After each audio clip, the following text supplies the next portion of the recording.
All right, you guys ready? Yep. All right, we're gonna go ahead and start. It is 6 p.m. This is City Council regular business meeting, Thursday, February 19th. Lindsay, would you please call the roll? Councilmember Borjan, Here. Brown, Here. Cool, Here. Meineke. Here. Porter. Here. Mayor Phillips. I'm here. We do have a quorum, so we'll move on. Item number 2 is pledge of allegiance. Would you please rise and sing the pledge of allegiance with me? I pledge allegiance to the flag of the United States of America and to the republic for which it stands, one nation, under God, indivisible, with liberty and justice for all. All right, item 3 is approval of the agenda. Would anybody like to move any of the consent agenda items to the regular agenda? Hearing none, could I get a motion to approve the agenda? Motion second. Okay, motion by Brown, seconded by Cool. All those in favor say aye. Aye. Those opposed, same. That motion carries. Item number 4 is a proclamation today for the 18th anniversary of the independence of the Republic of Kosovo. And tonight we have Drilan Zogash here. He is the chief of mission to the consulate for the Republic of Kosovo. Can I read this first? Yeah, I'll read this. It's a City of Norwalk, Iowa proclamation recognizing the 18th anniversary of the independence of the Republic of Kosovo. Whereas on February 17th, 2008, the Republic of Kosovo declared its independence, affirming the rights of its people to self-determination and establishing a sovereign nation grounded in democratic principles. And whereas the United States of America was among the first nations to recognize Kosovo's independence, and the state of Iowa has since developed a strong and enduring partnership with the Republic of Kosovo through the Iowa National Guard's State Partnership Program, educational exchanges, economic development initiatives, and community-to-community relationships. And whereas the City of Norwalk is proud to contribute to the partnership through its involvement with the Greater Des Moines Sister Cities Commission and the Pristina Committee, strengthening ties of friendship, cultural understanding, and shared opportunity between our communities. And whereas both the United States and the Republic of Kosovo are constitutional republics committed to the rule of law, democratic governance, and the belief that freedom and human dignity are fundamental values. And whereas the people of Kosovo and the people of Iowa share a deep commitment to liberty, peace, and the pursuit of prosperity for future generations. And whereas Norwalk recognizes the importance of international partnership that foster mutual respect, economic collaboration, and cultural exchange, enriching the lives of our residents and strengthening global understanding. Now, therefore, I, Tom Phillips, Mayor of the City of Norwalk, Iowa, do hereby recognize the Republic of Kosovo's Independence Day and encourage our residents to join in recognizing the 18th anniversary of Kosovo's independence, celebrating the shared values and enduring friendship between Norwalk, the state of Iowa, the United States of America, and the Republic of Kosovo. In witness whereof, I have hereunto set my hand and caused the official seal of the City of Norwalk, Iowa to be affixed this 19th day of February, 2026.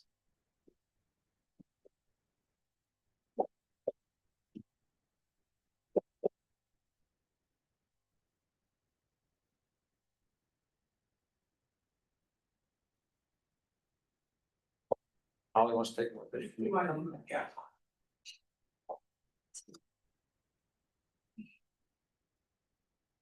All right. Thank you. Want to say a few words? Yes, very shortly. Thank you so much. It's a great honor to be here. Dear Mayor Phillips, dear council members. It's a great privilege to be here today, and we are deeply grateful for this special honor. This proclamation, dedicated to the 18th anniversary of the independence of Kosovo, not only recognizes Kosovo's remarkable journey, but also celebrates the strong friendship and partnership between Kosovo and the great state of Iowa. On behalf of the Consulate of the Republic of Kosovo, I would like to express our sincerest gratitude to Mayor Tom Phillips for his leadership and for standing with us throughout these years. May this celebration further strengthen the bonds of friendship between our states and inspire continued cooperation in the years ahead. Thank you so much. Thank you.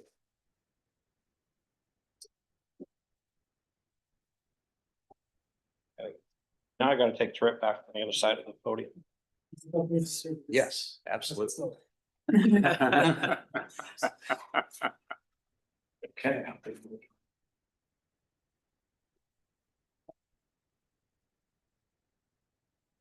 Okay. Next on the agenda is a dedicated work session. So this Thank you. This work session is for mayor and city council. Regular city council meeting will begin following this work session. Tonight, we're going to talk about a draft development agreement for Project West. This is an exciting project for Norwalk. I asked Holly to put together a special presentation to ensure that the public and council have a chance to learn all about this project prior to the meeting, where council is going to consider the development agreement. This is just an added step of transparency. So Holly, I will turn it over to you. Sure. I'm going to manage this from here if that's okay, in case I start sneezing. We'll see if Exit. if the clicker Will works. work? Okay, now I can move up there. And I apologize for stuffy, sniffly stuff. It is just allergies. I'm not contagious. So before we get into the development agreement summary of the draft terms, I'm going to just pop through a couple of slides here that is just a really good overview of the benefits of this particular project that we're still calling Project West. And at the next council meeting on March 5th, the full development agreement will be on for consideration of approval. So all of the details and everything will be at that meeting, but this particular meeting, we have a couple of items on the agenda for the urban renewal plan amendment. So the mayor asked that we just kind of run through some of the details to give council and the public a little bit more information before we move into the next phase of approval. So I will start, see if this works. Maybe not. I start sneezing. That's okay. You can use the microphone that way. Those are really handy. Yeah, you might want to turn it back the way. Here, Yeah, there you go. good, okay. Oh, wait, click on it first. So just an overview of the benefits again. So this development, which will involve about 282 acres right now out in our Southwest Development Corridor that we've been investing in and working on for many years as a city in our long-term plan. This particular project is a private investment of about $12 billion. And just to kind of give a little caveat here, this is a long game. So this is a long-term project because data center developments, they do take many years because they are so monstrous in size. And there's a lot of infrastructure that goes into each one of them. So you're all pretty familiar with data centers around the metro, and in Iowa, they've been pretty common in the last few years. So we've seen them build out over time. The taxable valuation upon full build out will be between 400 and 500 million. So that's once everything is fully built out within that 282 acres. Maybe that land mass will expand over time as well. And just giving you a general idea of what that looks like for taxes. So that's about $15 million per year in new taxes, new property taxes. So that's the combined total. So that's all the taxing entities between the city, county, schools. There's some DMAC in there, some other things that go into that. So Norwalk city share is between 8 and 9 million. That might need to be updated. Yeah, we were kind of running the numbers again for the 5th time today.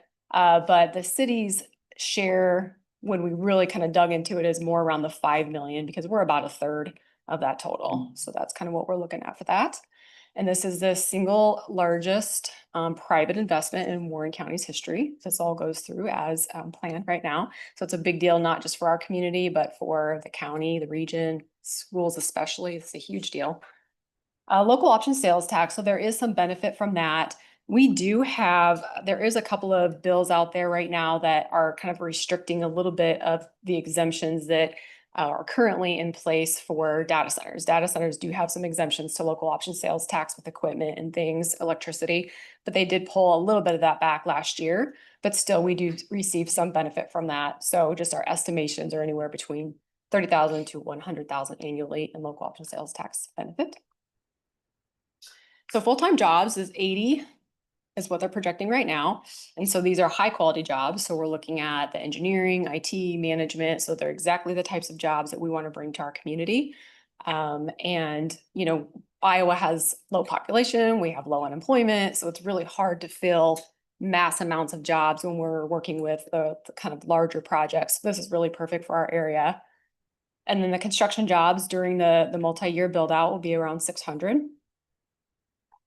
So with the construction phase, the economic impact, the total construction impact is 700 to 900 million over that build out phase. So it's really massive. The construction jobs over those years, like we said, around 600, 40 to 55 million in payroll. The economic stimulus construction is 12 to 20 million in just local spending. And then we did use the recommended 1.7 to 2.1 regional multiplier for that. So that breaks us down to a little bit more of a ripple effect here on this next slide. So the direct economic activity is 8 to 10 million in annual payroll, the 80 full-time jobs, and the 1 to 3 million in vendor spending. And then indirect economic impact, so this affects the region, 160 to 320 additional jobs, 4 to 7 million in annual local spending, and then ongoing demand for more housing, retail, childcare, services, etc. And then the infrastructure investment, so this development group specifically is spending out of the gate about 8.2 million over time. It'll be quite a bit more in infrastructure, and that's for the water and street. And then the city enabled investment is over 20 million. That helps us expand infrastructure for surrounding developments. So when we've been talking about this annexation that we're working on, it connects Highway 28 out to I-35. The city's had a very long-term plan. We've been investing in infrastructure out there and sewer so that we do have a new ability for high-value development and connectivity. So incentives, that's always the biggest question. And over time, you know, the data centers in the region and across the country have received a variety of types of incentives. Some of them might have received a very large incentive, a 20-year TIF, sometimes 100%. They might have received free land. So it's kind of varied over time, but as data centers have continued to increase in the area, those have streamed down a little bit to where cities are giving a little bit less.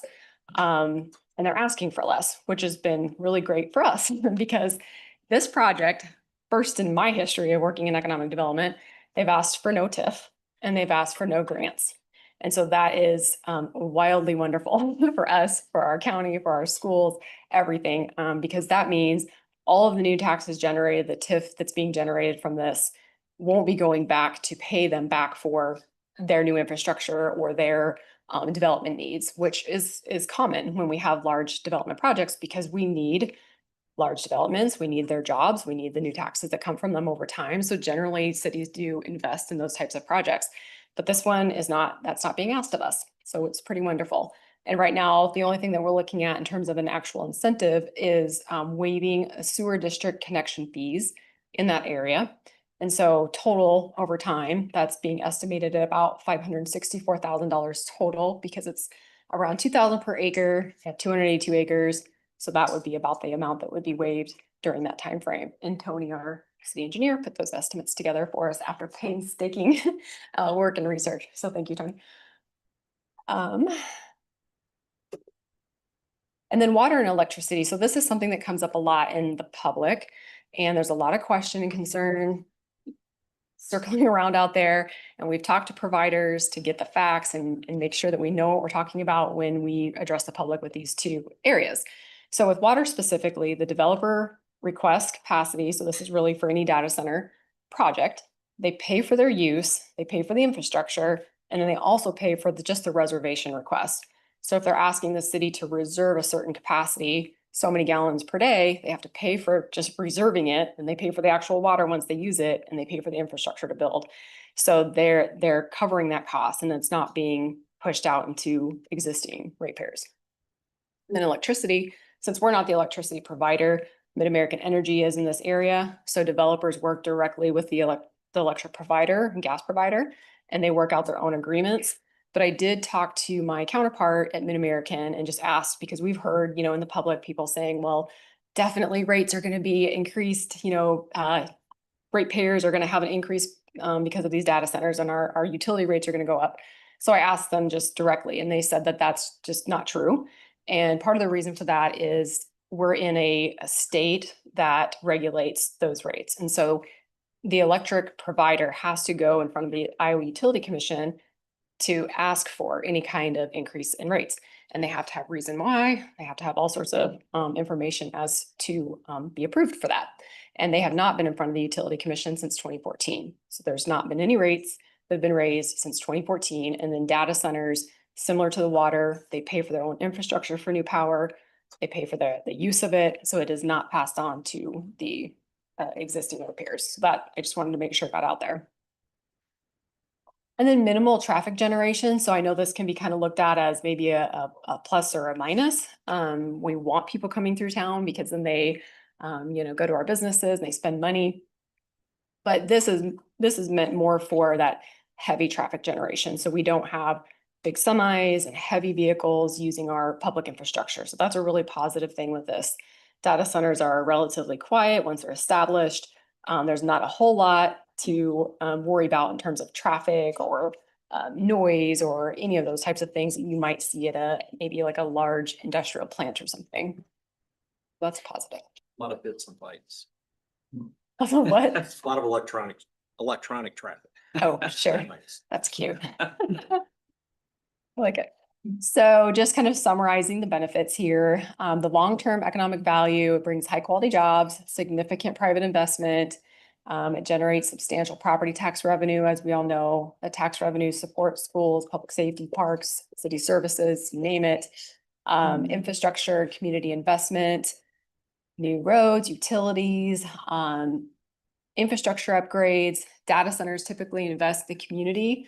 For example, Microsoft in West Des Moines they've supported 132 community projects ranging from investments in public art, parks, education, and they've contributed over $31 million so far. And we do have a full report from the city of West Des Moines. They put out what has happened so far with their data centers and just the benefits from that. So I think we might have sent that up to you guys at some point, but we can send it back out.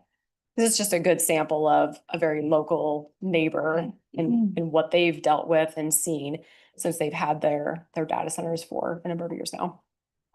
So the other thing about data centers versus, really large developments that happen in industrial areas is they're designed to be just very efficient.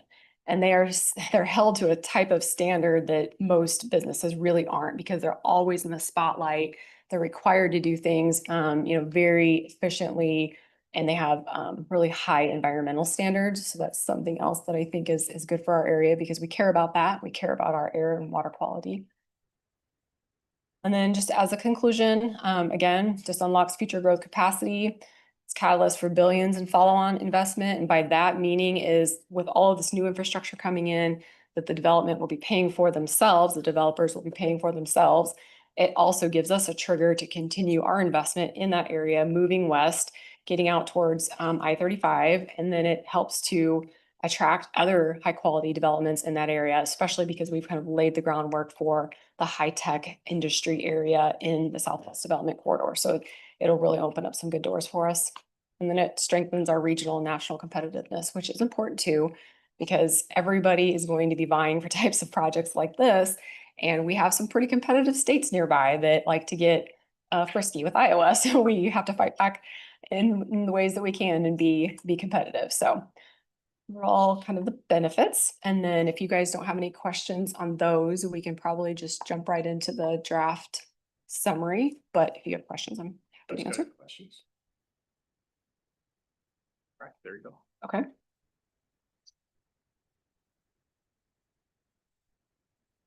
Well, in case I can't see that up there.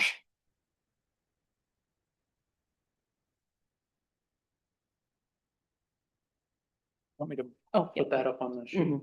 screen?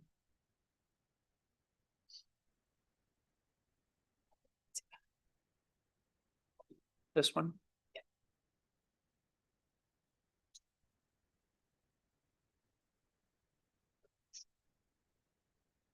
Okay, so this just kind of summarizes, I know this is still several pages, but the development agreement itself, that draft is around 55 pages right now. The only reason why it's so big is because there's so many infrastructure projects related to this project. But again, since we're not using TIF with this development unless they end up doing a city infrastructure project for us because we can't get to it or can't fund it in time, that'd be the only situation where TIF would be used as a reimbursement. But we have this development agreement in place because we are building the infrastructure projects so that we can manage it, control it to city standards, and they're paying for those. So that's part of the reason why there's an actual agreement in place. So the first section here, we just kind of run through some of the timelines. So early summer of 2026, we will I say continue applying for the RISE grant application because we did start this about a year and a half ago when we were getting ready to extend Delaware, just a shorter section because we had the done development that was under construction there. And then we got this project kind of in the hopper and we decided to wait and hold off because that road would need to be extended further. So we will continue that. Wayne's going to be managing the Delaware project, thankfully. And that will get underway. As of right now, we have every reason to believe we'll receive the RISE grant from DOT, which would pay for about half of the cost of extending Delaware, which is fantastic. So then winter 2028, the city would secure exclusive water service rights from Warren Water District. That's something that's kind of an ongoing work and negotiation with the water rights. Winter of 2028, the city will complete construction of the public water system improvements funded by the developer. Then the city will complete construction of Delaware Street Roadway Extension Project funded by RISE and the developer. The city will complete construction of the trunk sewer from phase 1 North River Interceptor up to Delaware Street funded by the city and the developer. And this was partially a city project that we had started working on before we had a development, which was great.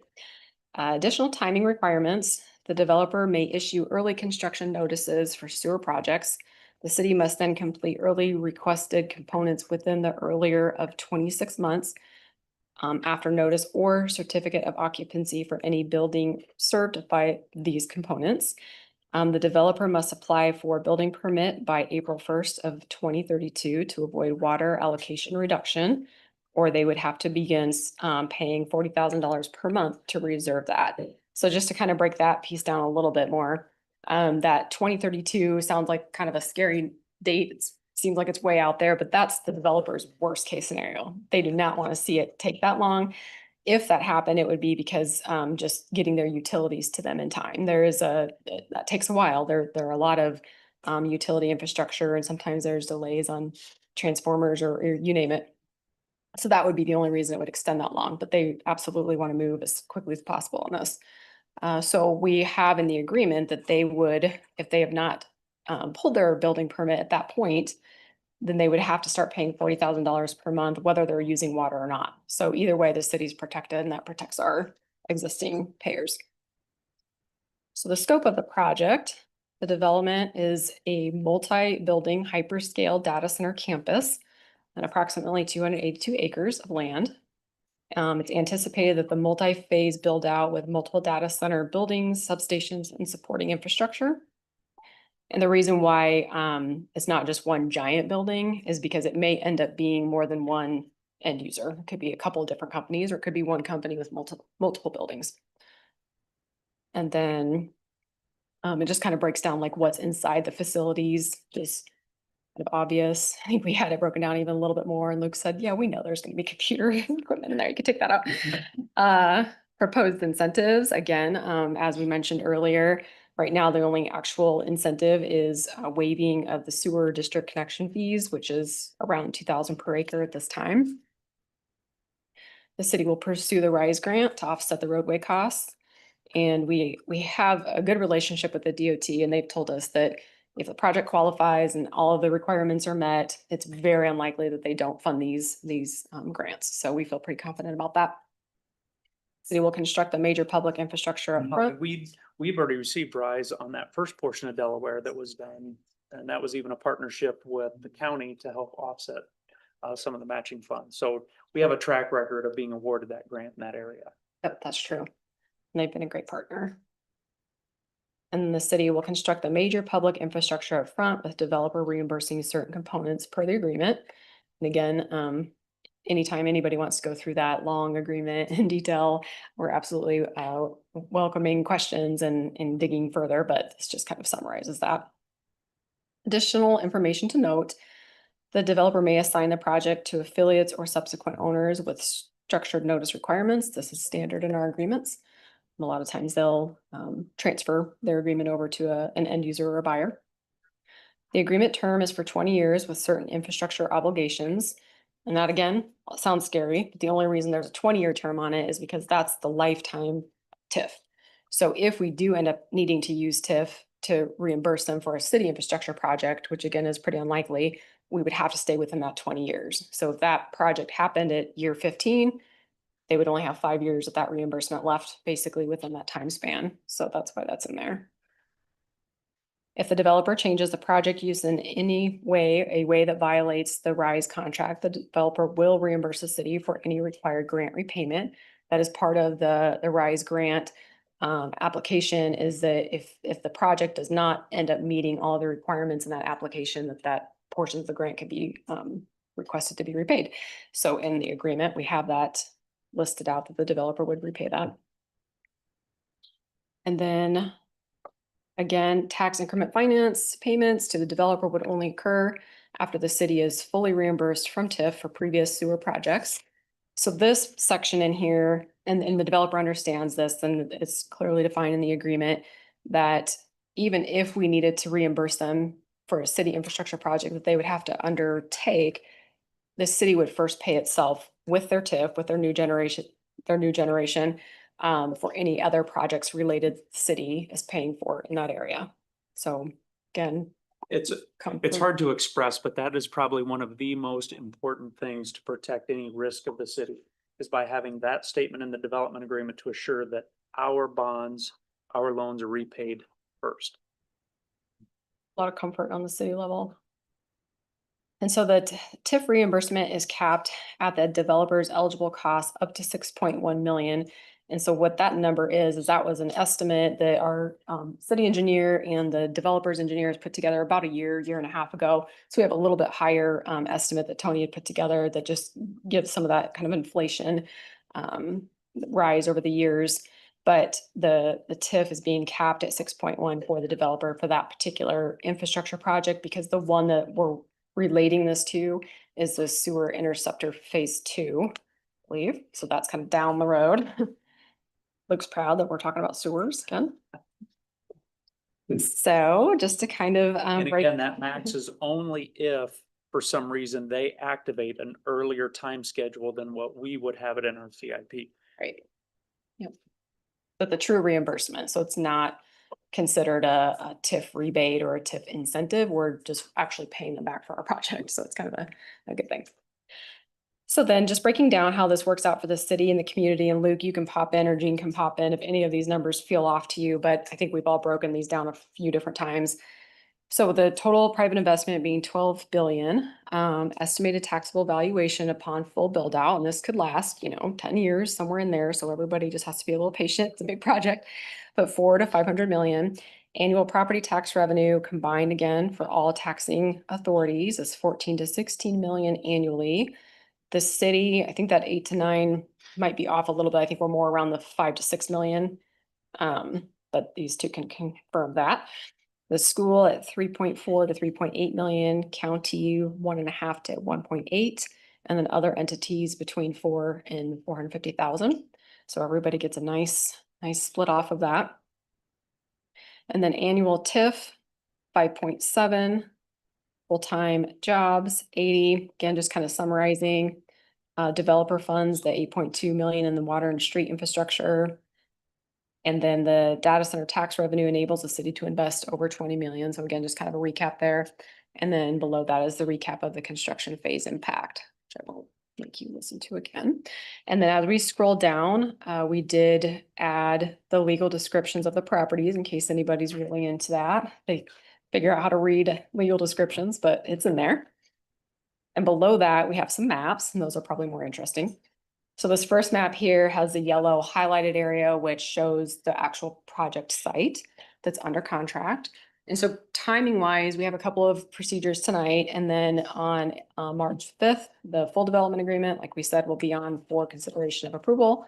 And then after that, then the developers can work with the private landowners and close on the land as they see fit. And then they can be kind of off to the races with their site work and then all of the standard city approval process with that. And you can see that green highlighted area there is what we call the done industrial area. So we already have a development in the red that's been under construction for a couple of years. And then just to the northeast there is Michael Foods and Windsor Windows, just to give you an idea where that's at. And then further down is a couple of infrastructure maps. So we have the North River Interceptor Service Area Map. It's a great one I think Tony put together pretty recently. Shows a huge areas, a huge area that the city, with the city investing in the sewer, this North River Sewer Interceptor, this is going to serve thousands of acres in the future, even west of 35 down the road someday. So this is a really big deal for the area. And it's protecting Norwalk. And it's investment, it's taxpayers.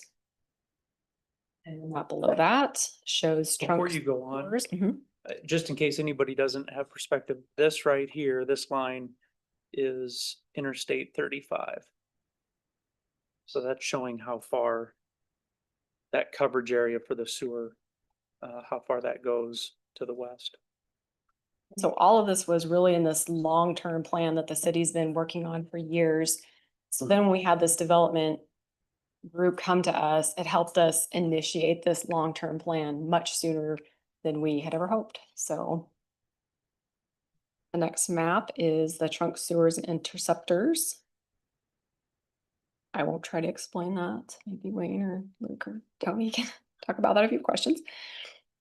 And then the next one is the water roadway. A little more clear.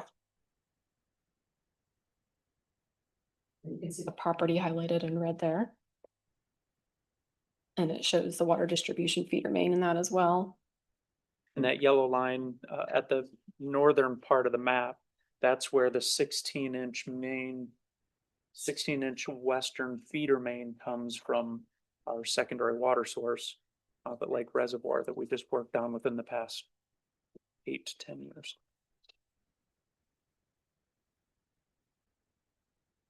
That's just kind of a brief overview summary, but we're happy to answer any questions. Luke and Tony and Jim, they've been working on this a lot as well. So if you guys feel like I missed anything. Great summary, thanks. Yeah, thank you. What other questions you guys No, there's a lot of pages to that. have? And I read that thing 3 times. Okay? Came down and talked to the minister or manager and I talked with the attorney. And I was trying to find something in there that would somehow put the city at risk, at jeopardy of something. You know, there's gotta be a problem, right? Cause there's a lot of pages. But as God is my witness, I could not find anything in there that puts the city in any kind of jeopardy. That we're protected from risk. I mean, I don't know what to say. And then I thought to myself, now how could I be opposed to having a project like this come into town that's worth this much money? It would generate this much taxes for the city, the school, and in good conscience, I couldn't be opposed to that, you know? Right. And man, that baby just lays the groundwork for development of that area. I mean, it couldn't be any nicer. And, you know, I don't know how it turns out that we're fortunate enough to have this opportunity, but Mayor, I gotta tell you, I think it's great. And I would add on to what Ed said, you know, like the research that I've done, because I've had concerns around the environmental impacts and Holly brought it up. The standards at which data centers are held to, right? Like it's a big deal. It's important. And, you know, to have this investment and not to have, not that there isn't maybe some negatives, but anything, our cars are negatives, right? To the environment. Like to have the little negatives, little risk for the city, like Ed said, seems like a really good opportunity for our city, right? I also love picking holes in things. And I Really? I really couldn't, like Chief said, I think, I'm a numbers person as an investor. ROI is talked about at my dinner table every night. And this really seems like a home run ROI. Good. Return on investment's great. And then the other thing that Holly didn't bring up, and I think we've talked about a few times, you know, a partner city in Altoona was also working with the same developer, like on another project, and I think maybe they're a little bit ahead, right? And so we also get to see maybe a little bit of the future ahead of us because they're working with Altoona as well on a data center, which I think is a nice safety precaution, right? Now, one's gonna win, one's gonna lose. They're both gonna happen and they're just a little bit ahead of us. That's a good point. Yeah, agreed. Okay, so next steps, we're gonna have a public hearing on the development agreement on March the fifth. And then we will vote to accept the development agreement on March fifth after the public hearing, right? That's, No, Mayor, I'd just like to congratulate everybody involved in this for putting this together, how good it looks. And the only thing I've got to say is bring us more of these. This is like the magical unicorn that every economic developer works for. I've been in this industry for a long time. And I'm like, is this actually happening? but you gotta do it again. That way you can't retire yet. Yeah, we'll stay till it's built. We'll say that. Okay. Well, that's acceptable to me. All right. Anything else? Hearing none, we'll move on. Item number 6, welcome guests and public comment. Thanks for being here tonight to the meeting, and we will open up the dais for any you want to address council for any item that is not on the agenda. Realize we can't take action on those tonight since they aren't on the agenda, and that would be a violation of open meetings law. Also, if you'd like to comment on any item in the consent agenda, now would be the time. Any takers? Online. Hearing none, we are going to move forward. Item 7 is a consent agenda. Can I get a motion to approve the consent agenda? Second. Okay, so motion by Meineke, seconded by Borjan. Lindsay, would you please call roll? Councilmember Meineke, Yes. Porter, Yes. Borjan, Yes. Brown, Yes. Cool. Yes. All right, that motion carries. Item 8, it's old and new business for consideration, discussion, and possible action. Item A, it's a public hearing on a proposed amendment to the Norwalk Urban Renewal Area for Project West. So we'll open up the public hearing at 6:36 p.m. So we discussed the Project West Development Agreement during our earlier work session. And this hearing is to get input on creating a new urban renewal area for that project. Just as an FYI, again, we'll have a public hearing on the development agreement at our March 5th meeting. Holly, I'll turn it over to you. The urban renewal area or the urban renewal plan that the city has for Norwalk has to be amended if we want to add land into the urban renewal area. And that has to be done before a TIF area could be created so that the city can utilize any new increment from a new commercial industrial development. And so with this 282 acres, it's being added into the urban renewal area through this procedure. And then from there, the city can create a TIF area and utilize the generation from that. Okay, thank you. Lindsay, we received any oral or written comments on this? We have not. Do we have any public comment? Hearing none, we'll go ahead and close public hearing at 6:38 p.m. Item 8B is a resolution to declare necessity and establish an urban renewal area pursuant to section 403.4 of the Code of Iowa and approve urban renewal plan amendment for the Norwalk urban renewal area. So we just had a public hearing about this new urban renewal area. Holly, anything else to add? I don't think so. Do you have any discussion from council? Does this pretty well cover all that annexed area that we just did? I think it just covers the 282, just the 282 acres. So that's what we want to do right now. Yeah, and you did approve that annexation application that was the 100% voluntary a couple of weeks ago, or maybe a month ago, that came to council. Okay, thank you. Yep. Any other discussion from council? Questions? Can I get a motion to approve the resolution as presented? Motion. Second. Okay, so I got a motion by Cool, seconded by Porter. Any further discussion? Lindsay, would you call the roll? Councilmember Porter, Yes. Borjan, Yes. Brown, Yes. Cool, Yes. Meineke. Yes. All right, motion carries. Item 8C is public hearing on a proposal to enter into a general application corporate purpose loan agreement. So we'll open up the public hearing at 6:39 p.m. So this public hearing is to get input on entering a loan agreement for a general obligation bond. Gene, I'm going to turn it over to you. Thank you. These projects are part of our current year budget that were approved last year, last March, is 3 projects that we are borrowing money for. One is the sewer project that North River Interceptor. And it's a $10 million project. We'd already borrowed part of the money at the during 2024 A bonds. So the 5.6 million of the 6.4 million is for that project, so sewer projects. We also are doing some sidewalk improvements, and then we're purchasing 2 plow trucks for Public Works Department. The total is about 6.4 million. We borrow a little bit more for bond fees as well. So those are the projects. They've already been approved. I did want to mention, no one probably read the public hearing notice, but I did want to mention, it kind of gave me a little bit of angst. House File 718, they passed in 2023. So when the city issues debt, we have to hold a public hearing, which we're doing right now, and talk about the purpose or purposes for the debt and the amount. Well, with the new House File 718, I'm going to read this because I can't even say it better. The city must provide an estimate of the annual increase of property taxes as a result of the bond issuance on a residential property with an actual value of $100,000. So the public hearing notice indicated this would result in an increase of $25.44 per $100,000. This is a mathematical equation. It's not reality.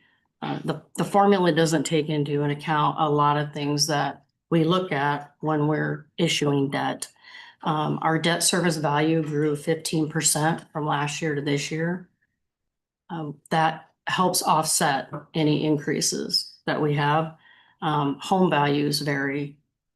There's not a one size fits all. If we consider $100,000 value from year to year, and we don't change that value and we maintain our levy, which we are going to do, the taxes would actually decrease because the rollback is going from 47 to 44%. But we know everyone's value and most people's value increased 2025. So stating a set value year over year just doesn't accurately reflect the final number. Also, when we look at our overall planning, when we do our debt service projections, we look at outside revenues or other sources. We transfer loss money into our debt service, which helps lower the taxes. If we have private entities that we're working with that pay down the debt, if we've done some infrastructure, the data center is going to be an example. We're going to borrow some money, but they're going to pay for part of their portion of the infrastructure. Warren County put in some money for a road. So we look at other things as well. We also look at if there's any debt falling off in our future. So we have principal and interest that fall off from time to time. So just to let you know that 2544 is probably not accurate, and it's really dependent on the value of a home. Each individual property owner, it's going to be different for, but we are maintaining the tax levy. Great, thank you. Lindsay, have we received any oral or written comments on this? We have not. Do we have any public comment? Hearing none, we'll close public hearing at 6:43 PM. Item 8D is a resolution taking additional action on proposal to enter into a general obligation corporate purpose loan agreement and providing for the levy of taxes to pay a general obligation corporate purpose bond series 2026. So we just had a public hearing about this bond issue. Gene, you got anything else? I do not. All right, what discussion from council? Questions for Gene? I get a motion to approve the resolution as presented. Motion. Second. Okay, motion by Meineke, seconded by Brown. Any further discussion? Lindsay, would you call the roll? Councilmember Borjan, Yes. Brown, Yes. Cool, Yes. Meineke, Yes. Porter. Yes. All right, motion carries. Item 8E is public hearing regarding the 2026 sewer rehabilitation project. We'll open up the public hearing at 6:44 PM. So this public hearing is to get input on our 2026 sewer rehabilitation that's going to clean, inspect, repair, and line about a half mile of sanitary sewer pipe. So Wayne, I'll turn it over to you. Thank you, Mayor. If you recall from my amazing budget presentation a few weeks ago, we schedule. I memorized it, but yeah. I watched that again. And we do maintenance projects every year. A lot of years we'll do chemical root treating of the sewers. Some years we hire out spot repairs. This year we're gonna do a sewer lining project. We hired B&K to help us with that.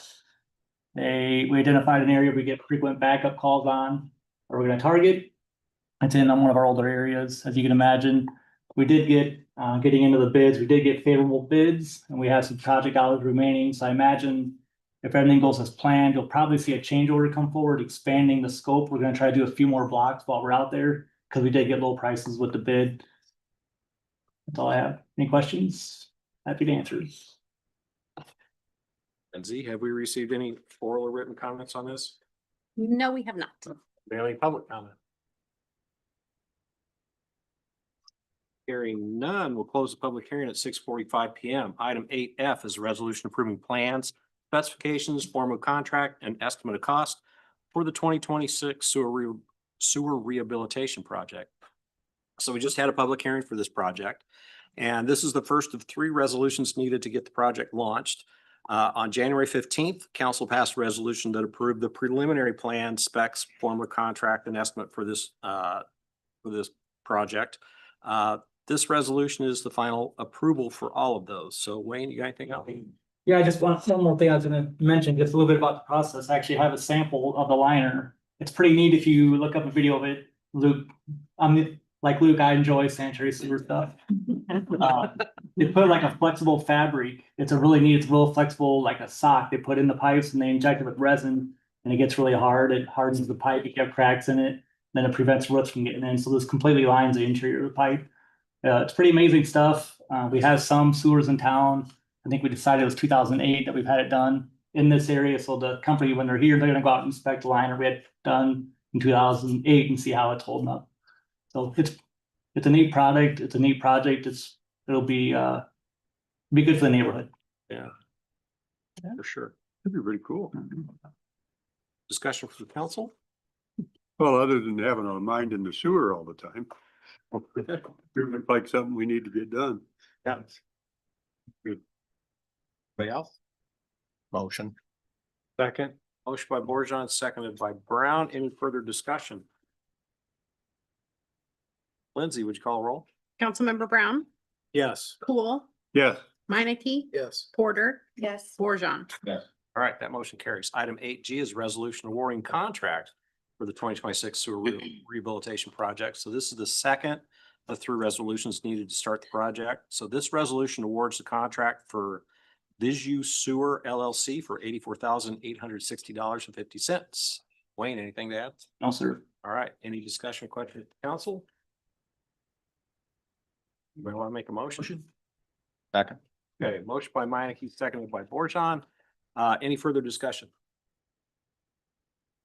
Hearing none. Lindsay, would you call roll? Councilmember Cool, Yes. Meineke, Yes. Porter, Yes. Borjon, Yes. Brown. Yes. All right, motion carries. Item 8H is resolution approving contract and bond for the 2026 sewer rehabilitation project. So this is the 3rd and final resolution needed to get the project going. This resolution approves the contract and indicates how the city is going to pay Visu Sewer LLC for their work. Wayne, anything else? No, sir. Any discussion or question? from Council? Can I get a motion to approve the resolution as presented? Motion. Second. Borjon. Wow. I got a motion by Cool, seconded by Borjon. Any further discussion? Hearing none. Lindsay, would you call a roll? Councilmember Meineke, Yes. Porter, Yes. Borjon, Yes. Brown, Yes. Cool. Yes. All right, motion carries. Item 8I. is resolution adopting the City of Norwalk Basic and Comprehensive Emergency Operations Plans. So in March of 22, we had a tornado skirt the south edge of town. In a post-incident review, we determined we needed a complete review and update of both our basic and comprehensive emergency operations plans. So as you read through these, you'll find some areas that are purposely vague, since we're going to be making some decisions on the fly. based on location of the incident and availability of resources. Once this resolution's been passed, I believe we're gonna start working on some tabletop exercises so we can continue to develop and evolve the plan. I can tell you that my response to the tornado wasn't what I should have been doing. So exercising the plan is also a good way to remind individuals what their roles are gonna be. And so we respond to an incident most effectively. And then once we do have an incident, we'll plan to do a post-incident review again, and the plan's gonna be updated and evolve some more. So Chief Porter, I'll turn it over to you. Right, thank you. Thank you, Mayor, Council. It, just like the mayor said, this kind of came out of the incident that we had of the tornado in 2022. We recognized that the emergency operation plans needed updated. It took a little longer than we hoped, of course, but that was because we put a lot of care into making sure that they were aligning with the FEMA's National Incident Management System and the Incident Command Systems, again, as it's a framework established by FEMA. And so there's no need for us to kind of reinvent the wheel there, but to rather look at the framework that's already in place and then put that developmentally into our city to make it work for us. So as Mayor said, it is a little bit vague because it's meant to be scalable. Every incident is different, it's dynamic. So it depends what your incident is and how quickly you need additional resources that aren't available within the city. The biggest thing that we wanted to look at in these plans was the 15 emergency support functions. So that's really kind of the core of the plan that talks about who is responsible for what. So we do identify a coordinator of those functions along with a primary department and a secondary department. Outside of that, we're letting the departments kind of run under their own protocols and policies that are already in place. So for instance, you'll see one of the emergency support functions is firefighting, but of course it doesn't have all of the firefighting SOPs, SOGs included in this plan. Otherwise, the plan would be 1,000 pages long. So we wanted this to be a really usable plan. We didn't want it to be something that was going to be sitting on the shelf collecting dust. We wanted everybody to be able to kind of look at it, understand the concepts behind it. And then we do intend to practice that, again, as the mayor said, in some tabletop exercises. I spoke with Miranda Chadwick today. She is our county emergency manager. She did a review of this plan as well. She is working on with us on doing some tabletop exercises here in the next couple of months. Some tabletop exercises with us in the school to kind of start practicing some of these concepts. And again, as the mayor said, we do intend for this to continue to evolve. So as we learn things, the fire department specifically has been very engaged in regional trainings with Incident Command and through the emergency management. And so as we learn more, then we may bring back more to kind of transform this document into something different than it is today. But this is just kind of, again, the really strong foundational base work. So I'm happy to answer any questions. I love the idea of tabletop exercises. Yeah. It's like my job day to day. We do them quarterly for various topics. I think I would be interested like what they come up with to say, let's do this, right? I was telling Ed pre-meeting, like I went to my first Metro Waste Authority and we were talking about avian influenza. We're talking about tornadoes and where does the trash go with Metro Waste, right? And so like I'd be very interested in what those scenarios are, like what they feed us, and then do we have ideas for our own tabletops too? Yeah. Absolutely. I think there's a lot that comes out of just those conversations and people are thinking about what they didn't consider before. So we had a preliminary just conversation with the school a few months ago, again, with emergency management. And there was an aha moment, I believe, with a few of the key players at the table that said, I didn't consider that. And that was a major turning point, I believe, in the conversation, is that we recognized that some of us didn't know what the answers were. And this was the time to figure it out and to continue the training and the education so that we weren't figuring them out when we really needed to respond. Yeah. So I think that I had responded to Councilmember Bouchon as well as some training. If you guys haven't received Incident Command training, the online version of it, please get with Carrie. She can get you guys signed up for that. I've also requested from the county emergency manager that she do a training for elected officials specifically. And I spoke with her again today to kind of remind her of that. I know, did she talk to you about that at the commission a little bit? This would be hopefully in person for you guys and for other elected officials in the county so that you understand what your roles would be in an emergency situation. You know, kind of a broad scope of that would be is that you are the policymakers. So if we have a tornado here today, do we need the council members to be in action? Not necessarily, right? We're not going to put you to work out in the field, but we may have some funding requests. So Pretty good at that. right. We could have some funding requests that we would need. Or there could be some policy change that we would need post event that we would ask for your support. Outside of that, I think that we would ask for the council members to support any of our safety initiatives. So when we're out talking to the community about safety and about emergency mitigation, like that's where we would kind of elicit your input on that as well to support those efforts. And another thing that we've been doing is we put together what's called a C4 team. It's a communications team that will be, in case of an incident, will be put together. And at that point in time, one of the things I'll do is I will email or text all you guys to let you know what's going on, and then to get you kind of in a standby mode to see if we need you for anything. Yep. So. And I think that was a great point. One of the questions I think that Councilmember Borshon also asked was, how will we be notified? It says like notified as necessary. Well, that depends on what's indicated. You know, if it's something that we don't need immediate response for, you guys might just get a text or an email. If it's something we need immediately, you'll get a phone call. So again, this whole plan is meant to be scalable. So if it's just a one department incident, we can manage it on our own, then probably the communication might be slightly delayed. We don't need immediate response from you, but we want to make sure that we're keeping you all in the loop. But then it continues to grow. So once we need resources outside of our community, it scales. We then will pull in our county emergency manager, and then she can go to the state from there. So then go state and federal. We just keep scaling it and building it as large as we need it to be. Well, Chief, I really appreciate the work you did into that. You're welcome. Read through it, really a good document. Thank you. I appreciate that. And I do want to say, like, I did not do this document on my own. Internal staff of the fire department helped a lot with this, and then past that, it went to all of the departments within the city. So all of the directors took a look at that. Mayor Luke was very involved. And then again, we did send it to our county emergency manager after that. She did a review as well. So all hands were on deck. And when I talked to Miranda again today, we said part of this was just looking at some of those emergency support functions and throwing it out to the city and say, who wants to be responsible for this? Like, this is a little bit vague. Does this fall within administration? Does it fall back to the fire department? And so that's why it's adaptable to each community, because it just depends who your players are, and everything could be assigned to different people. And I think we ended up being happy with how the assignments were made because everybody was involved in the conversation. Good, strong document. Appreciate the fact the mayor's leaning into these tabletop. Yeah.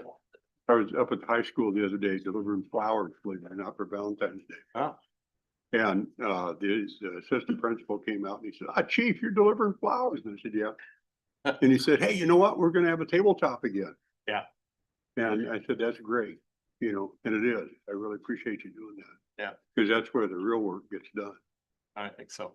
I think they're super important. I'm glad we're leaning on it too. The other thing, I think, thinking about how you can make them almost, it's gonna sound awkward, like, but semi-real, like all of a sudden, City Hall is not available. Nobody can work here, right? But we still need to go through this tabletop, right? Like, how do we facilitate that remotely? Right, it adds a different level of complexity, but Yeah, usually very telling, right? I would like to get to that point where Sure, we do that in the fire service a lot. It's kind of, crawl before you run. And so, yeah, we would start with a tabletop and then move into more of a real life scenario with moving pieces and radio communications and that sort of thing. But I think it does start with tabletops.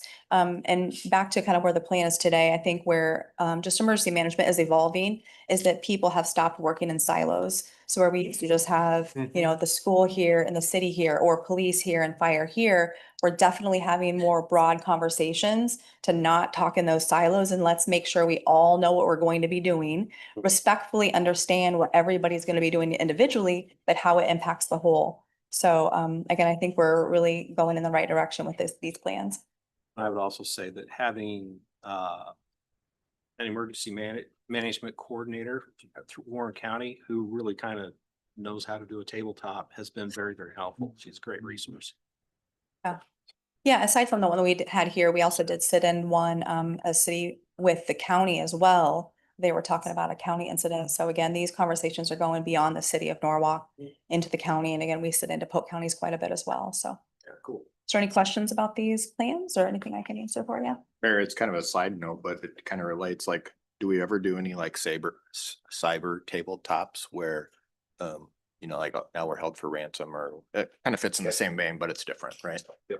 Done several. Yeah, okay. And several years ago, that wasn't a tabletop. It actually did happen within our Westcom Communication Center. And so we had, the fire department specifically had a real life go with that, where we all had to go to paper, and I'm sure police was impacted as well. But but I know that you guys in the C4 team have done a lot of work about cyber protection as well. So I'll echo what Ed said. it's just been a great job by you and your staff. Thank you. Many other city staff are getting us all pulled together. There's a lot of work to do.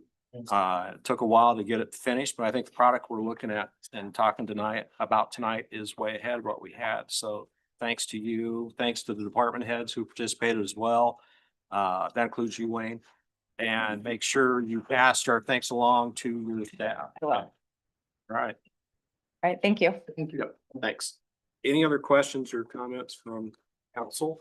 Or can I get Motion. Motion? Second. Okay, so motion by Borjan, seconded by Porter. Any further discussion? Lindsay, would you please call the roll? Councilmember Porter, Yes. Borjan, Yes. Brown, Yes. Cool, Yes. Minneke. Yes. All right, motion carries. Item 8J, it's a resolution approving a parkland dedication agreement for Blooming Heights Plat 5. So the parkland dedication for Blooming Heights Plat 5 should be about 0.43 acres. Our ordinance allows the city council to accept cash in lieu of the land. The developers offered to give the city $35,161.81 instead of the park. This payment will need to be used directly to directly provide parks and rec to that development.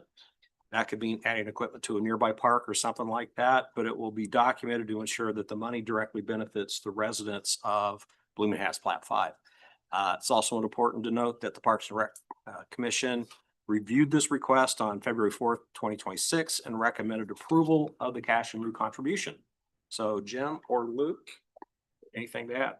Well, you covered it well. Agreed. All right, any discussion from council? Motion. All right, second.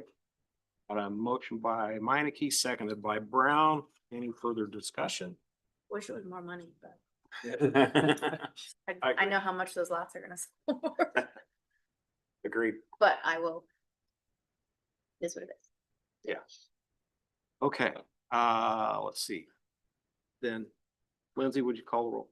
Councilmember Borjan, Yes. Brown, Yes. Cool, Yes. Minneke, Yes. Porter. Yes. All right, motion carries. Kind of got lost there for a second. Item 8K, resolution approving the preliminary plat of Blooming Heights Plat 5. So with the parkland agreement passed, we can now move forward with approving the preliminary plat. Want to clarify something about the plat. You may have noticed on the plat, there is a temporary turnaround. Staff has confirmed that this is actually being built as a paved service as if it were permanent, but it will go away when a through street is installed in the future. There's no timeline for that future street, which was a major reason for the required pavement. Luke. I think you covered it well. I don't have anything to add. All right, discussion from council. So the future street is that gonna go north or? It'll go west, easterly, yes. It'll go east, okay. Yeah. Probably some back out that might. Any public comment? Can I get a motion to approve the resolution as presented? Motion.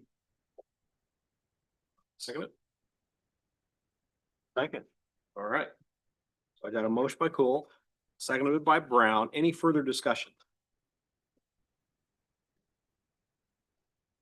Hearing none, Lindsay, would you call the roll? Councilmember Brown, Yes. Cool, Yes. Minneke, Yes. Porter, Yes. Borjan. Yes. All right, motion carries. Thanks. Yep. Item 8L. Oh, you can stay. 8L is the second reading of an ordinance amending the master plan and rules, regulations, and guidelines for the Orchard Hills Plan Unit Development as contained in ordinance 04-05. This is a rezoning request for the ground over by the water tower on North Avenue. This will allow apartments to be built on much of the property, and it preserves the commercial lot at the corner of Orchard Hills Drive and North Avenue. First reading was passed at our last meeting. Luke, anything to add? No. All right, any discussion from council or public comment? Can I get a motion to approve the second reading? Second. Motion by Minneke, seconded by Borjan. Any further discussion? Lindsay, would you please call a roll? Councilmember Cool, Yes. Minneke, Yes. Porter, Yes. Borjan, Yes. Brown. Yes. All right, motion carries. Item 8M. It's final reading of an ordinance amending the Code of Ordinances of the City of Norwalk, Iowa to adopt a zoning amendment related to gates on commercial property. So this zoning amendments allow construction of gates and barriers, as you said, on commercial property. Luke, anything to add? No. Any discussion from council or any public comment? I have a question on, and maybe Kelsey, you could talk about this too, like what, we have a scenario over by the Pizza Ranch with some private residences, right? Like what, how would that relate to this? Maybe you can describe, you saw it in person versus I, Yeah, right? there's a big need there, in my opinion, from what I've seen. So what kind of, is it stopping people from driving from public road onto private Basically, property? an exit of Pizza Ranch parking lot is going directly down a residential tight townhome community with garages and driveways right there.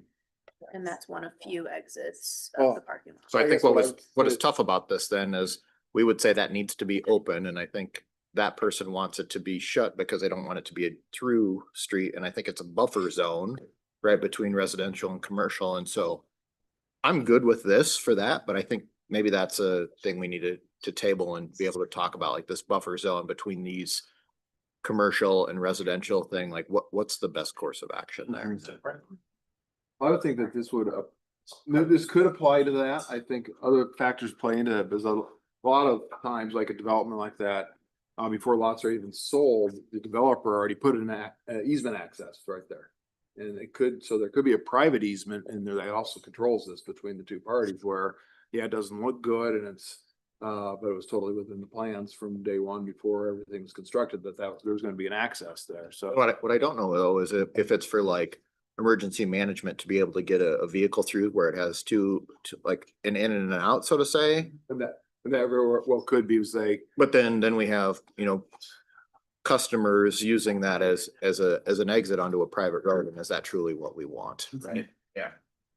That just goes through. Because the Pizza Ranch is right there that it's new Exactly. enough, it doesn't show up on the aerial photos. Right. So people are exiting Pizza Ranch and using that private drive, right? And I think that'd be concerning if I was a homeowner here. This gate policy, I feel like would say it needs to be open all the time, and then that would do them no good, right? Where that resident would want that closed, but you know, usable by fire at times to be able to get through if there is emergency, like what does that look like, or how would we deal with that?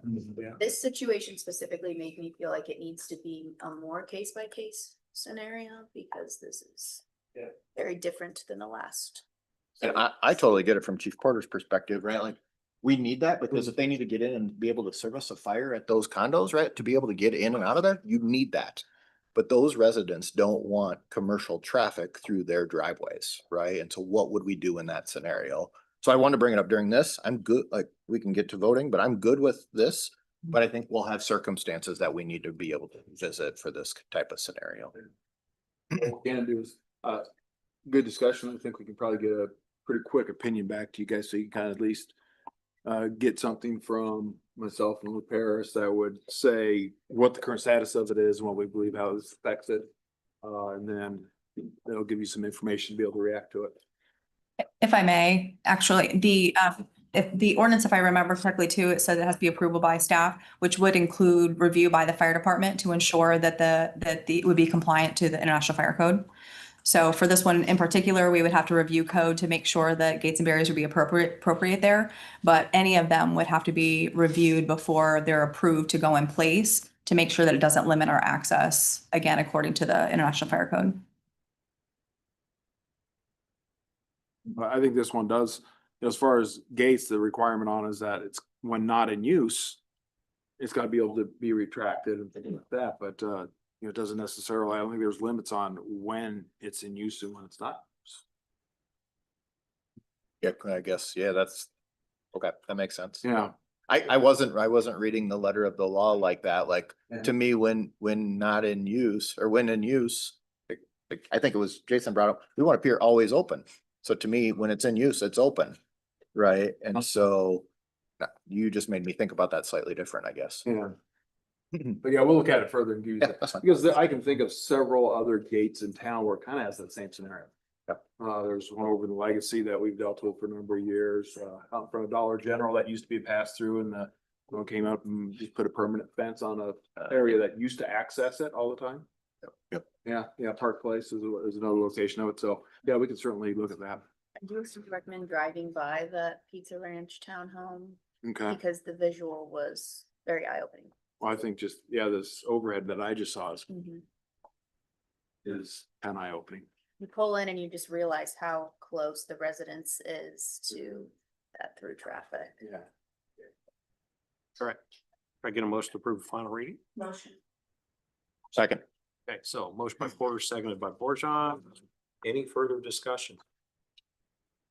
Lindsay, would you please call roll? Councilmember Minneke, Yes. Porter, Yes. Borjon, Yes. Brown, Yes. Cool. Yes. All right, motion carries. Item 9, future agenda items. So the purpose of this item is to, for council to give direction to staff by way of motion to have items placed on on a future agenda. It's not for the discussion of the merits of that subject matter, it's to get it on the agenda so that we can. Any future agenda items for tonight? Hearing none, we'll move on. Item 10, council inquiries and updates. I'd like to remind everybody that this portion of the meeting is much less formal. You may hear some joking around and back and forth banter. We believe this builds camaraderie and cohesiveness between staff and council. Jim? No, are you sure? You're kind of smiling. I was kind of smiling, but, well, I guess I compliment Wayne. He goes back and forth on these projects all the time, and that one today was pretty cool. Yeah. All right. Kelsey? Just that I know my first meeting, I tried to add something to the agenda and it failed, but I am a tennis player and we are very patient and we are very detail oriented and we are also, we never give up. So just know that I'm having a lot of discussions about golf carts in Norwalk and I'm excited about it. Okay. Jake? Alternatively, my slightly more controversial addition to the, I am willing to be very, very, very patient and think otherwise on potentially. But I appreciate that. No, I wanted to say, yeah, thanks to Holly and her team, economic development, for all the hard work that's gone into that. Grateful for that. And thanks for all the hard work that went into the emergency. And in general, just struck me throughout the meeting tonight, how much I rely on the excellency of our paid people. And then also a guy like Ed, who takes the time to come down, read through everything and like have these conversations on behalf of our city. So I was engaged tonight. I want you to know that. If you looked at my face, you would think he wasn't. But I'm very, very grateful for the trust that's been established. All behind every one of these things tonight has been a lot of work and effort. Almost all of them, sorry, almost all, I'd say. So thank you. Good. And you too, Mayor. Thank you. Yeah. Ed? I don't know, that Brown's pretty cerebral. I don't know if I can follow. But, we did some big things tonight. And when we leave here, we need to take the time to realize that. And big things as far as the staff and the quality of the staff, the work they did together, right? But the other thing is the fact that we worked. And I think that's even more important, And it's a good group of people up here. I'm glad to serve with you. And I just think we did some really big things tonight. Carrie? Wayne, thank you for that example, the sample that you brought in. That was awesome. Thank you. It's good to have visuals. Yeah. Well, it was almost as good as that budget presentation. The only thing I was gonna bring up tonight is we have some detection issues at our traffic signal at Cherry Parkway and Highway 28. This is more operation. I don't normally get in the weeds, but I know our traffic signals, you could probably get complained on them or you notice them. One at Cherry, we had the manufacturer out. There's something wrong with the core component. They couldn't fix it. They're having to send it in. So in the meantime, it has to call every leg, every phase of the signal. So you might see left turn greens when there's not a car there because there's no detection. So it's assuming there's a car there.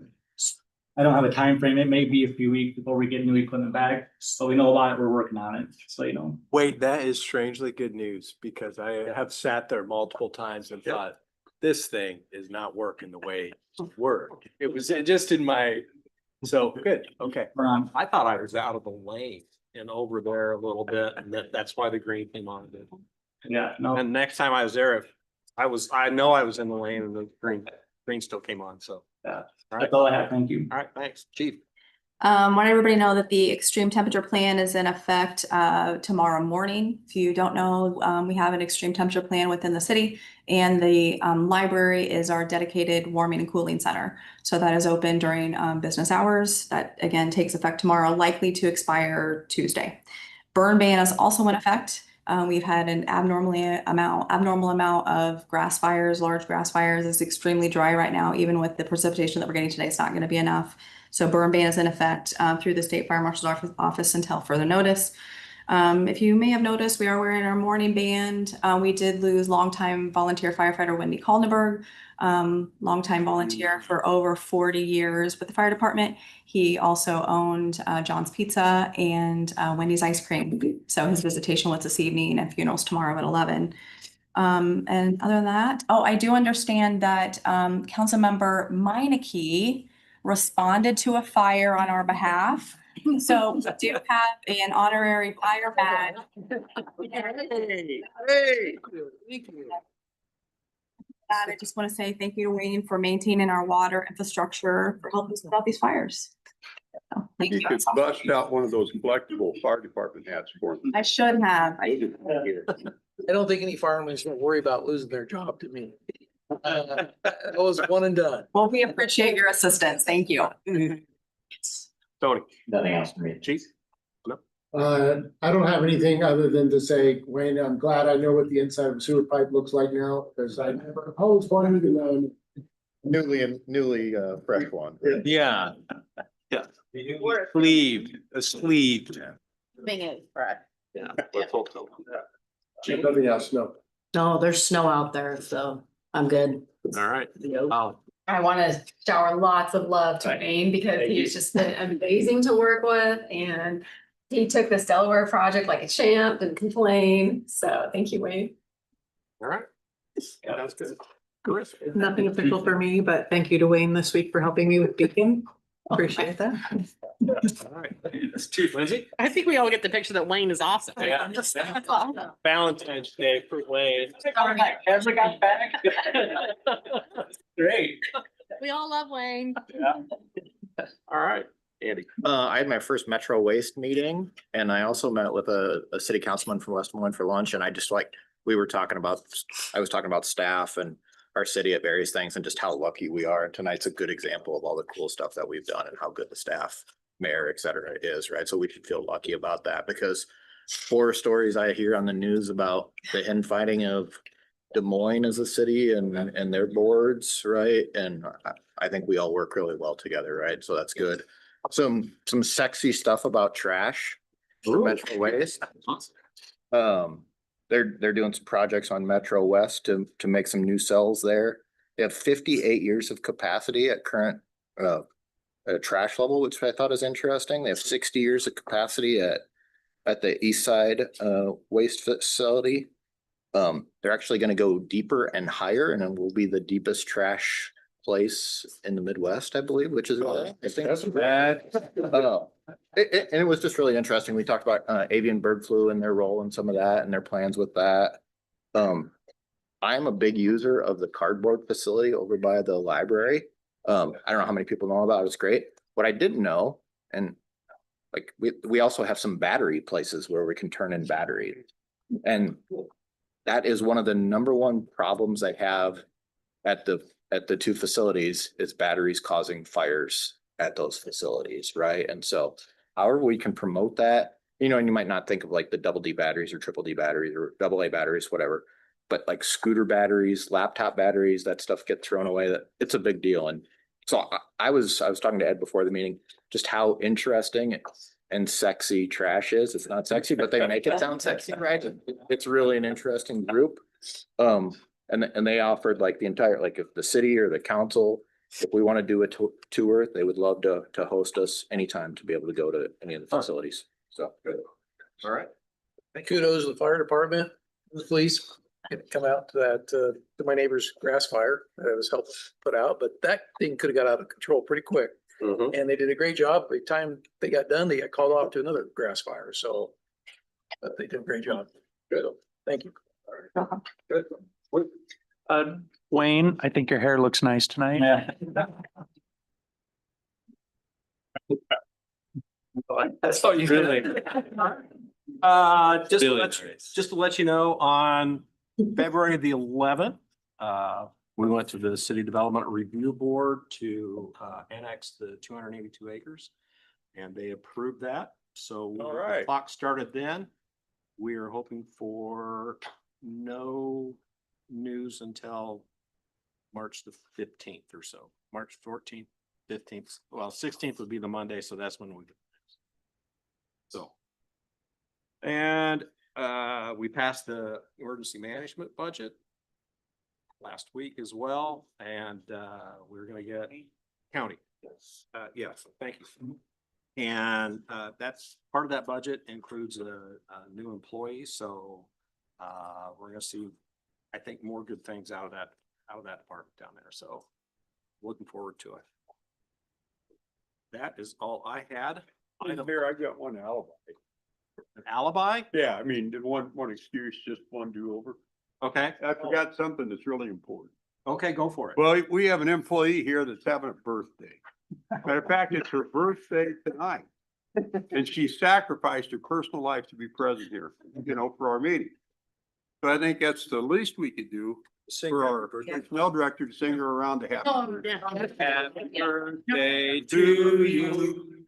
Happy birthday to you. Happy birthday, dear Carrie. Happy birthday to you. Hey, happy birthday. Well done. Thank you. Thank you very much. And Luke reminded me, Gene Strable's online. Gene, what do you got tonight? Thank you. I was reminded by Andy, who is a trash enthusiast, that we did hear back from the Metro Waste Management that Norwalk citizens recycled 385 pounds of Christmas lights. So good job, everybody. And I'll also throw in a plug that the library does have a recycling center for batteries, cords, laptops, devices, old phones, all the good stuff. So we would love to take your trash and let them take it away. All right. If we want more, they're in the hopper to get more of those locations. So if we wanted one at City Hall, or if we want to ask Fairway, if we could host one there, I feel like we should get them in places where people are at all the time. Not that they're not at the library, but where else could we have them? Right. Right. Agreed. Pretty handy. Sounds good. Okay. Item 11 is closed session pursuant to Iowa Code Chapter 21.51C to discuss strategy with counsel in matters that are presently in litigation or where litigation is imminent, where its disclosure would be likely to prejudice or disadvantage the position of the governmental body in that litigation. Jim, is this a valid reason to go into closed session? Yes, it is. All right. Can I get a motion to go into closed session? Motion. Second. Okay. Motion by Brown, seconded by Cool. Lindsay, would you please call roll? Councilmember Warjon, Yes. Brown, Yes. Poole, Yes. Minneke, Yes. Porter. Yes. All right.